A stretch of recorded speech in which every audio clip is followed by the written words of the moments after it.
Ladies and gentlemen, this is internet personality Vangelus, no longer infected with Pax Pox, here with a review of the 19th Lord of Uranos Kingdom's Tempest Domain, Drossel Juno 14.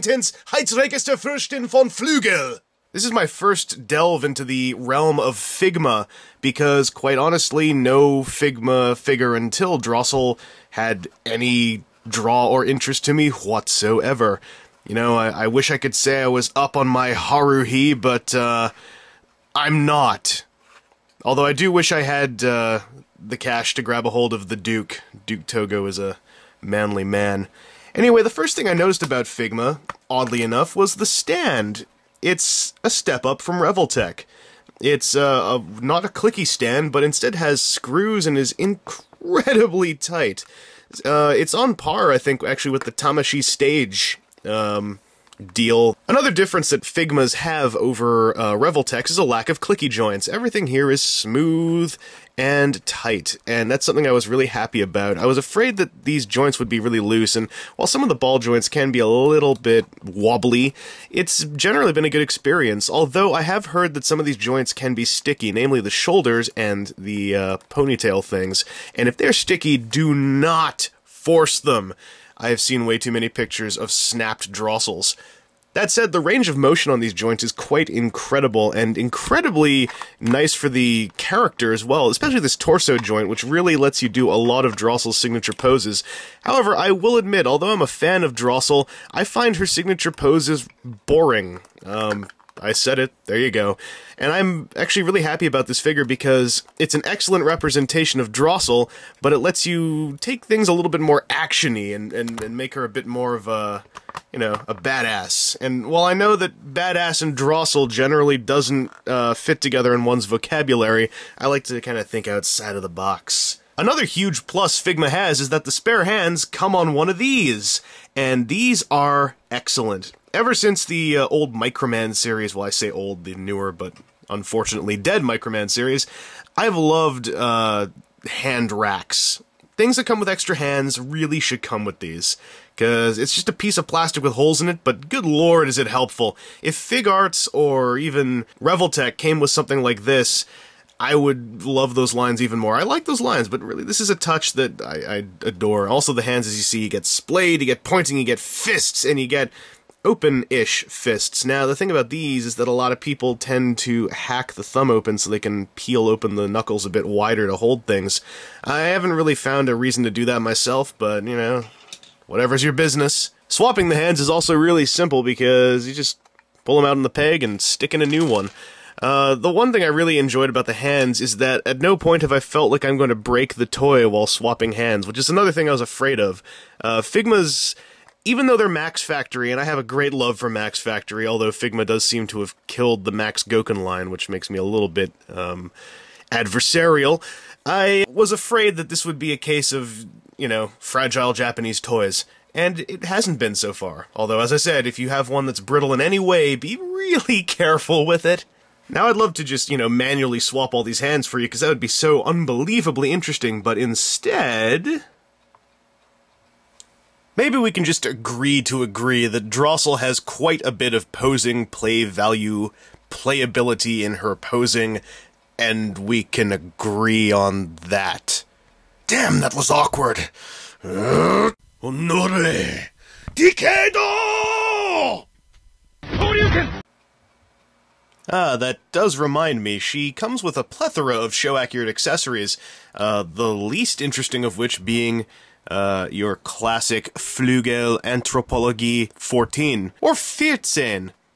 And it is a pretty cool accessory, but it's just, you know, it's an open book, even though it is about the Gespräche mit der Menschheit, which is interesting. But what you may have just noticed when I was dealing with the Destroyer of Worlds, who is responsible for everything, is that she comes with her alternate combat hairpieces. Now, these pigtails, which I did just say you should be careful with, do pop out on ball joints, and this is commonly where stuff snaps apart. But if you pull those off, you have a creepy bald robot, and you can rectify that quite quickly by adding in the Chun-Li hairpiece, or the combat gear. And this clips on rather easily, although it doesn't really have a solid mounting scheme I find. It pegs into either side of her head, but it can very easily fall over her face. Now, if this is intentional, that's pretty cool, but I actually don't know. And once that's in place, you can have her do some karate. Many have called it capoeira, but if you do that, you're just a foolish shishka-baboo! The nice thing about the stand is that you can put her into all kinds of very interesting display poses. You can do all kinds of crazy capoeira, Eddie Gordo, Christy Montiero style wackiness. Or, no, let's go obscure. Elena from Street Fighter 3. That's right, old school parry style, baby. Tap forward on the attack and go all like pling, and then go all like rhino horn, and then super move healing because you suck at choosing a super move for that match. Anyway, she does have one other headpiece, and it's one that was seen as a glamour item, and had an ulterior function. Now, this one also has a bit of a strange mounting scheme. It uses the ball joint sockets on the back of her head, but is one large block. And unfortunately, at least in the case of mine, this is a downside. You can kind of clip both of those balls in the back there, but neither of them go in all the way when the other one is seated properly. So you can't really get this in that solidly, I find. It kind of flops around easily, but once it's in place, you know, you have a pretty cool little bit of headgear going on if you want to actually put her into one of the classic Drossel-style poses with the hip sticking out the side, because that is so totally legal. However, if you remove these pieces, you can activate its secret hidden functions. Provided, of course, you remember to click your heels 3 times.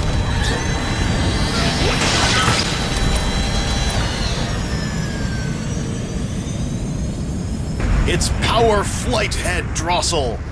And I'm really happy they included this accessory, especially considering how it's only in Fireball for 1 episode. It adds just, you know, more play options to the display of this figure. As a toy, this is a really strong piece, and that surprised me. I'm used to these kind of things being, you know, they look cool for display, but when it comes to being something you can mess with at your desk, you know, you start not wanting to mess with it too much because it might bust. And Figma Drossel, you know, between the multiple headgears and between all the hands and this awesome stand and the solid joints, aside from some joints getting a little bit wobbly due to being friction joints, I've been incredibly impressed with this figure, and I'd really highly recommend it, which leads to one of the biggest downsides of this figure, that being, as I'm highly recommending it, I certainly can't tell you where to find one. I pre-ordered mine on HLJ, and it seems they occasionally get in a new stock of them that you have to basically gamble a pre-order on a few months in advance. Aside from that, this is a ludicrously hard toy to find. I do recall that Otakute recently found like a box of them and sent them off in like Japanese beer shipping boxes, but I just keep an eye out and don't despair, because this figure, you know, is very much worth the asking price, retail price. I think it was like 30 or 40 bucks, but when it gets up to $60 to $100, I will say wait.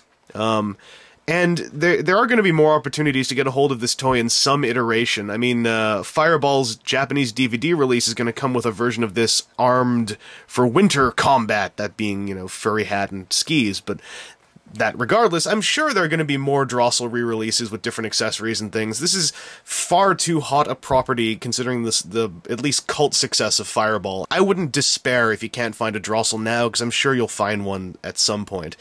Now, I would definitely recommend this for fans of Fireball, and I would say it's very easy to become a fan of Fireball, but if you really don't like the series, then you're probably not going to want to hunt this down.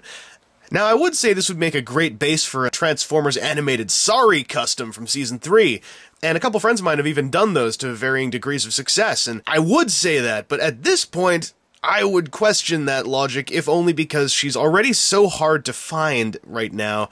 I would wait for another re-release or something like that, if only to save yourself the heartache if the custom doesn't turn out all that well. Regardless, Drossel's an excellent figure, and if you're into the look of this character, into the show, or just think this looks kinda neat and keen, I'd say try to hunt one down, just don't spend over $60. It's really not worth that much. Anyway, this has been Internet Personality Vangelus. I hope that this review was helpful, or at least entertaining in some way, or, you know, vicarious enjoyments of Drossel shiny white plastics.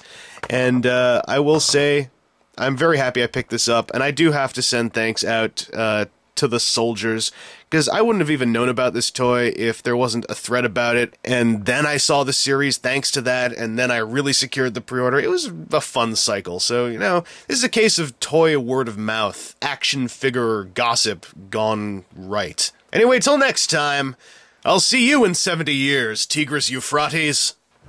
Oi, Shishkababu wa doko da? Oi, Sancho Panza wa doko da?